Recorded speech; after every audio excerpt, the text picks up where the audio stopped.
Hello and welcome back to Photoshop CS6 for web designers. In this lesson, we're going to discuss the anatomy of a Photoshop file. What makes up a Photoshop file? How is it put together? And understanding this concept is really going to help us moving forward.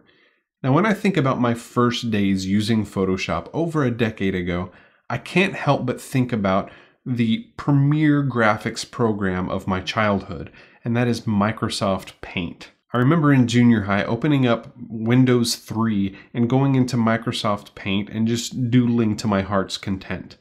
But thankfully, Photoshop is a much more robust piece of software than Microsoft Paint.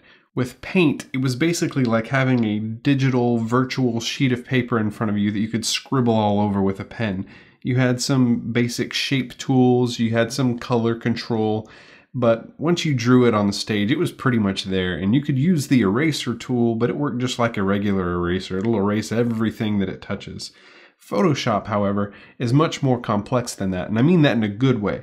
Photoshop is made up of layers. You don't have to put everything on one layer in Photoshop.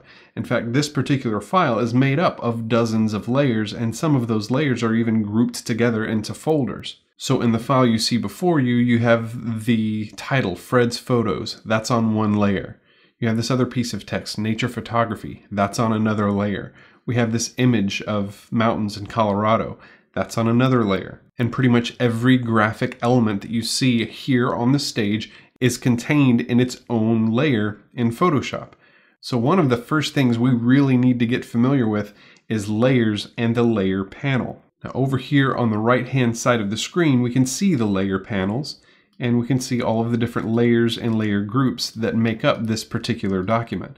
And as you can see, these layer groups, which are signified by these icons with folders on them, these are groups of layers that are labeled according to what layers are in them. So the top one here contains layers pertaining to the menu of our Photoshop document. The second layer group is labeled Logo. It contains the logo and the Nature Photography text here at the top. Then we have Popular Galleries, which are these four sections down here at the bottom. We have a folder which contains layers for the Sign Up section over here on the left, and so on and so forth.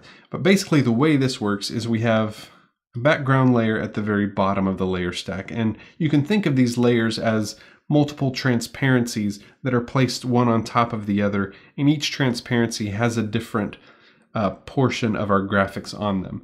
So our bottom layer here is really just a white blank background. It has nothing on it, just white.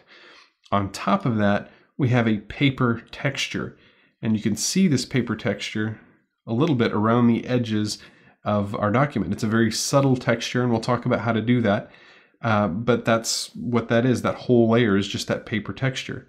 On top of that is what's called an adjustment layer. It's making an adjustment to the layers below it. So it's taking that paper layer and it's recoloring it. It's basically taking all of the tan tint out of it and just making it a more monochrome color. So if we turn that layer off by clicking on the eye icon next to it, we can see what the original layer beneath it looks like. And by applying this adjustment layer to it, we're able to basically suck all the color out of it, lighten it up a little bit, and give it the appearance that we want to give it. So we have numerous layers. Obviously, we're not going to go into each one of them just yet. We're going to build them up on our own one by one.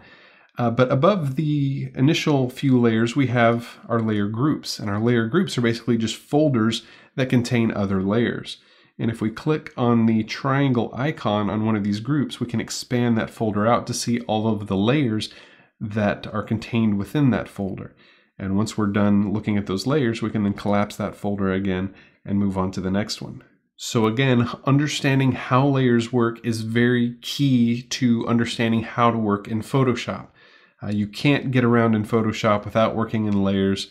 If you try to, you're going to go crazy. It's much easier to use layers because it separates your content so that you can edit one piece of content without worrying about messing with the rest of the content on the screen. So again, it's very crucial to understand how to use layers. But again, as we work through this series and as we start building up this file from scratch, we're going to really start to understand our layers panel more and more.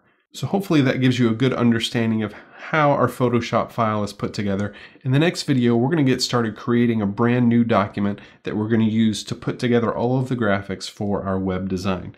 So thank you so much for watching, and I'll see you in the next video.